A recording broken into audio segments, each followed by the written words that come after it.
Okay, I think we're happy to take some questions. Can you clear up, Mayor, you put out information yesterday suggesting that 2 people were in custody. We're hearing Yeah. that there's 1 person in custody. It's unclear if that shooter is still on the loose or if the shooter is deceased. Can you clear that up? Yeah, so what I'll say, I think in complex situations like this, information flies around. And so that initial report that we got of 2 suspects in custody was incorrect. And that's part of why it's taken us a while to be able to stand here and say this is accurate information. In terms of the status of the potential second suspect, I'm going to bump that question over to Chief Barnes. Yeah, we were receiving information that a second suspect potentially ran toward the IMAX theater. So that may have been where some of the confusion were.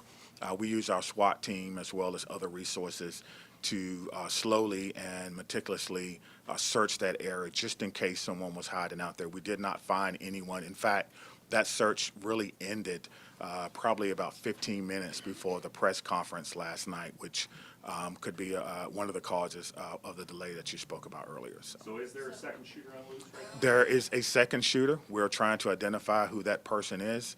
Our officers need your help. If someone saw something or perhaps if someone has some video, we need to identify that person.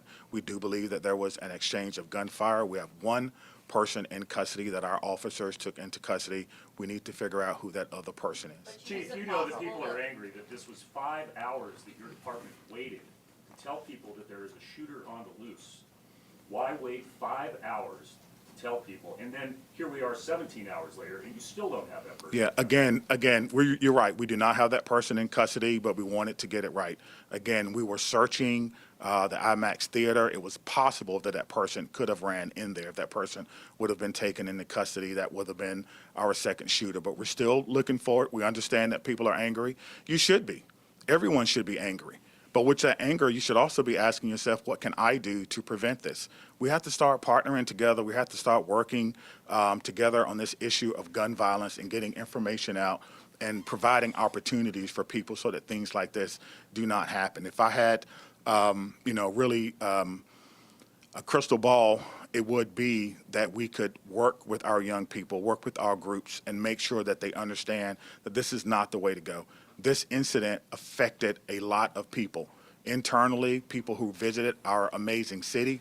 We're just coming off a very successful event with the FIFA where we had no incidents, and to have something like this this weekend is definitely unacceptable. But Chief, the mayor's office put out misinformation, and that is serious. You know, as people are trying to put the pieces together, is it safe for me to go outside? Is there a second shooter?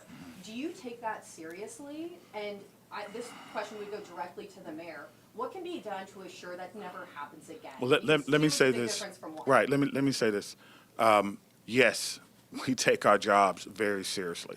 And so we want to get out information as early and as often as possible. It is unfortunate that sometimes, in any situation, early information is sometimes incorrect. But what do you do when that happens? You correct that information and then you move forward.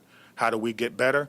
We get better by going back. We do after-action reviews, which we will do on this case, and we'll try to ensure that the information is correct. But we have to get something out to our community when we can. Chief, were you clear on last No, you go ahead, Mike. Were you in town yesterday? I was not in town yesterday. I wish that I had a crystal ball and we could schedule gun violence, but we can't. Yesterday, I was in Dallas at the National Organization of Black Law Enforcement Executives Conference. It's their 50th anniversary. At that conference, 2 members from our community were being honored. One of our pastors was given an award for his work in the community, and one of our officers, one of our CSOs, was given an award, and I wanted to be there for that. That's why I was not here. Do you have a video of this incident from the Seattle Center? You reviewed it yet? They have cameras there. I do not know if we have video of it. I have not had a briefing on that just yet. Chief, can you address that with the cameras? We were told yesterday that there were no security cameras in the area where the shooting occurred. Why would that be the case, especially with such a major public event like this? I'm not sure where the camera placement are. Those, the video unit, they're probably at home asleep now. They'll give me another second briefing. this afternoon, we'll be able to answer that question. Chief, I want to go back to 30 minutes. Hold on, we're going to let the mayor answer the question. Hang on. Yeah, I'll just say I've been told that the Seattle Center does have cameras, and we are in the process of pulling that footage to see if there's anything relevant in there. Well, and to back up on that too, you know, the CCTV cameras have been a real talker. This could have happened in the stadium district, and you decided to turn those off pending an audit. How do you feel now? The safety of the residents of Seattle is my highest responsibility, and I take that very seriously. In the course that we've charted on the CCTV cameras, which is a matter of public record, that means balancing various kinds of safety for different communities, and that is the motivation behind the course that we're taking. Chief, follow-up for you. We're over here. We're over here. Just reconcile for me, last night we were told public is in no danger, nothing to worry about here. And then on the other hand, we hear that there is still a second suspect at large. How do you reconcile the two of those? Yeah, I think you may have been, you know, whenever there's a shooting and we're looking for suspects and that person is not in custody, there's always a danger, right? And so what we want to get out to the public is that the interior scene, what we call our inner perimeter, was secure. I believe that's the message that we were trying to get out. We had a second scene that was only cleared a couple of minutes before the actual press. And so we're trying to get information out as often as we can, but our focus is on the search for the suspect. And so we will certainly, as I stated before, we have no problem with doing after-action reviews, understanding how to work better with our communication strategy, making sure you get the information that you need so that you can do your job, which is what? To ensure that our public is informed on public safety matters, because I believe that the public has a right to participate in their own public safety. They can only do that if we get our information out, and that's what we're going to try to do. Well, but it took hours, 5 hours. I don't know if it's gang activity, but certainly group activity. We have to determine the nexus behind what happened. Obviously, with someone so young, we have to determine if this person is a part of a group or a part of a gang, what the ongoing conflict was. But we're gonna do that. Our officers are gonna work. We do have an intelligence section that's gonna work to identify everyone that was involved to see if there is some connection between the two. But then once we do that, we have to verify that connection. And Chief, just to be clear, is it possible that one of the victims that died last night is the second shooter? It is possible, but we do not know that that is the case until we do the investigation. We will make sure, again, you just stated that accuracy is important, so we want to take our time and make sure that we're accurate. Go ahead. Two people shooting at each other is a lot different than Yeah. one person firing indiscriminately.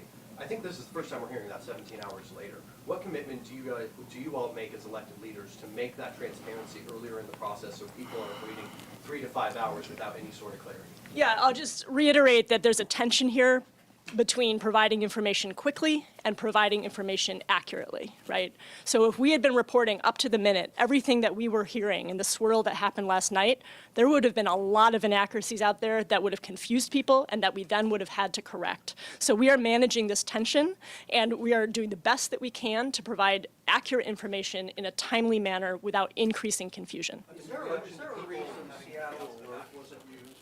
You have a text from your emergency response where you can, during emergency, send text messages out to a lot of people. Is there a reason that no text messages were sent out? Seems like that could have been a way to notify people quickly. I'm not sure that that's a tool that we normally use in situations like this. The claims for the website says it's used for emergencies. It seems like it's probably a pretty serious emergency. I think we were focusing on getting accurate information out through our normal communications channels, and also not creating undue fear and confusion. Can we talk a little bit more? We were told on the scene around 11 o'clock, right before the press conference started, that they're waiting for dignitaries to show up. So a lot of people in the public right now believe the reason why there was a 5-hour delay was because we had politicians who wanted to get in front of the cameras. I want to get you on the record. Is that true? Was the delay at all to do with because you needed politicians to get in front of the camera? No, that is absolutely not the case. Okay, so as I stated before, last night at Seattle Center, what we had was a scene of an active investigation where SPD was searching the grounds for a possible second suspect. And there are times when elected officials' presence is not helpful, and that was one of those times.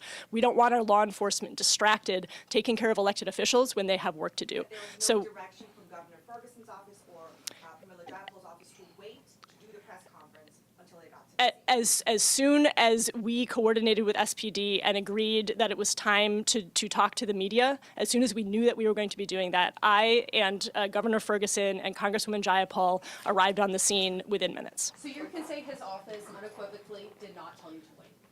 No, absolutely not. So then what was the delay? Because there's basic information, and I know SPD has gotten training on this and paid a pretty penny for it. What was the delay in the basics, the ABCs and the 1, 2, 3s of what happened? You had people running, you had people shot on the ground with bullet holes in their backs, covered in white sheets, and we are sitting there waiting, and the only thing that we had was a tweet and people who were afraid and a lot of information on social media filling the vacuum. So why is it that citizens in the city of Seattle had to wait for almost 5 hours to get answers on something so serious that's made national headlines? Yeah, I mean, my office put out a statement at 8:30, which again included an initial inaccuracy. So again, this speaks to the tension between providing information early and providing it accurately. So we, along with SPD, were trying to manage that tension, and we got information out to you all as soon as we possibly could. Okay,